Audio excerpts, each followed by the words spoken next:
ជំ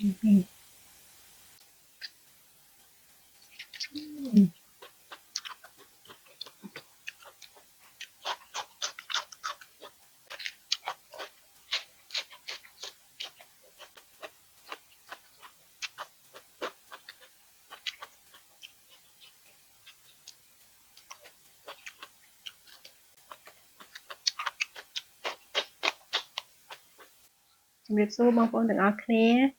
ថ្ងៃនេះមកញ៉ាំពូជជ្រូកបងប្អូនអើយពូជជ្រូកបន្លែស្រស់ស្រស់អូបងប្អូន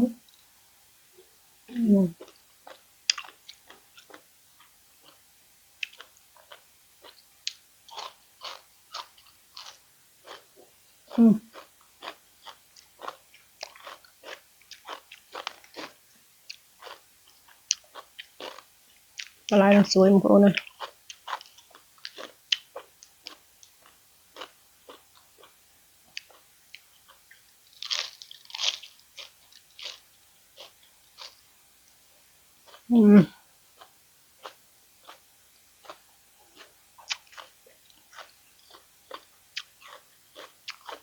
បងប្អូនណា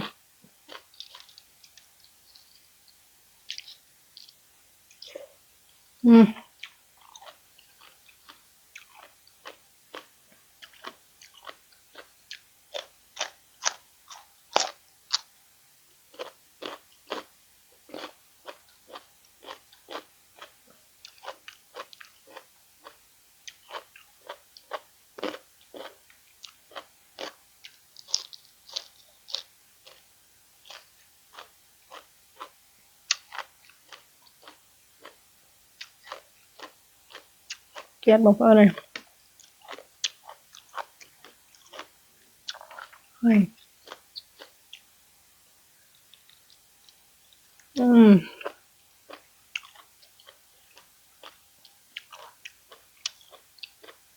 កូនឆាក់បងប្អូនអត់ស្រួយ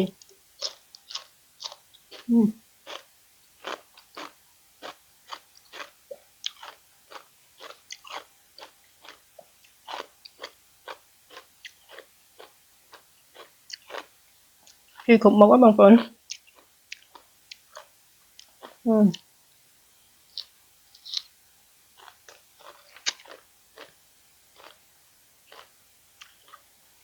ត្រូវឲ្យពូជជ្រូក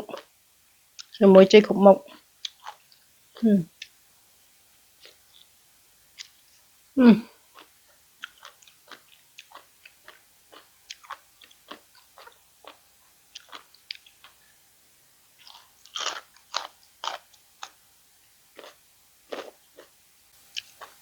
បងប្អូនទាំងអស់គ្នា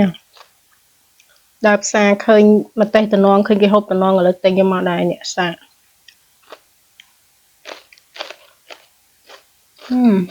មើលឲ្យបងប្អូនឆ្ងាញ់ស្រួយអត់ហឹលទេសាកហូបឲ្យឆ្ងាញ់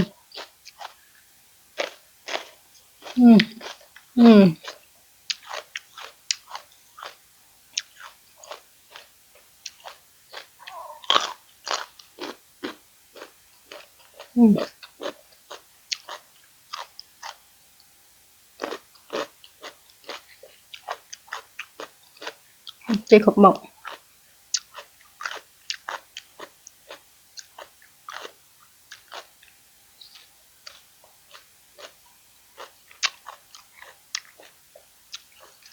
ពូជជ្រូក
Chưa nào một con.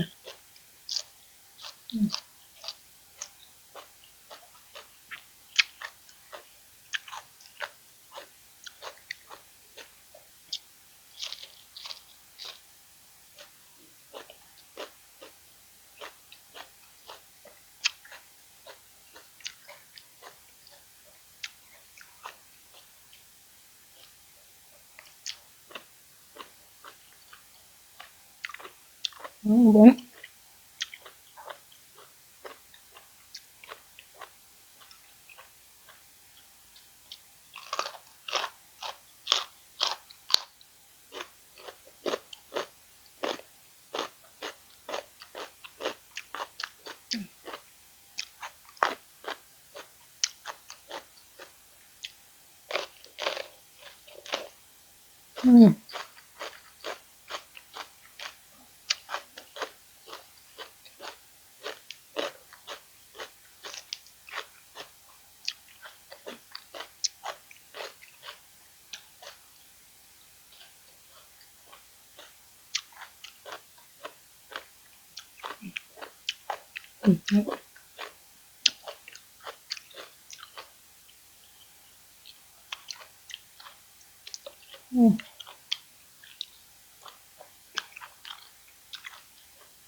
Không có làm tay. Được nhậu.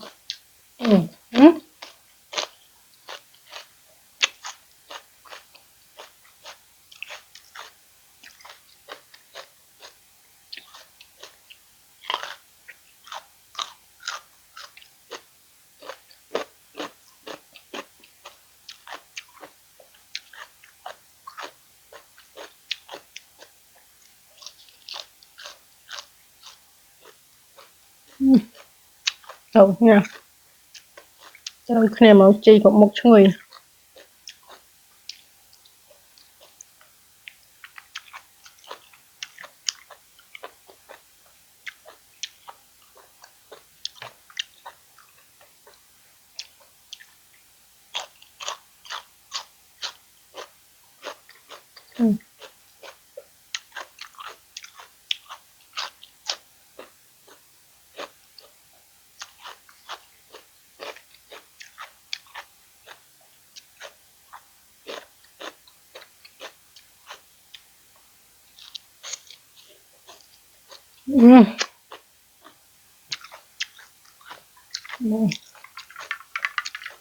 Từ anh đã coca mùi.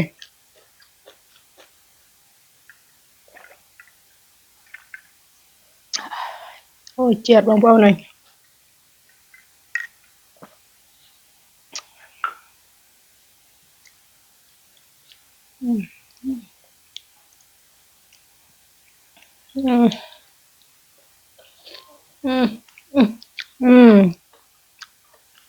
Đẹp bông bông này.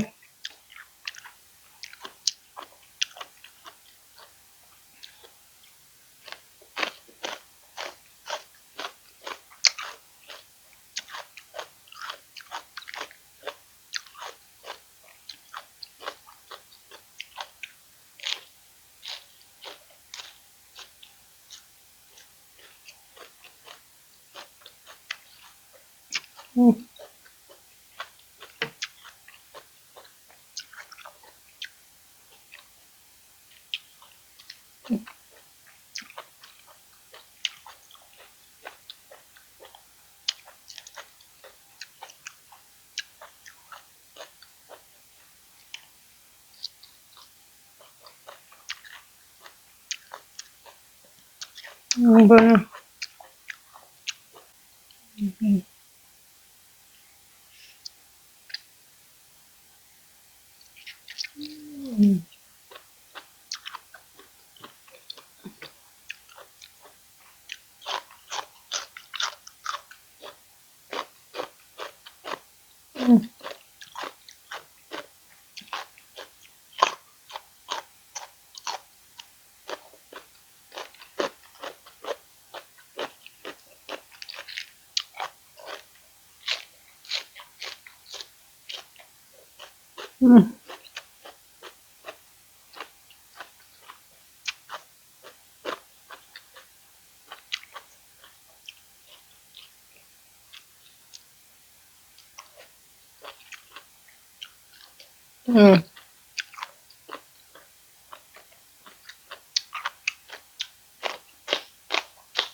Đẹp đẹp bông con từng ác nè chụp nè là video cài tiết bông con chui con cho video phong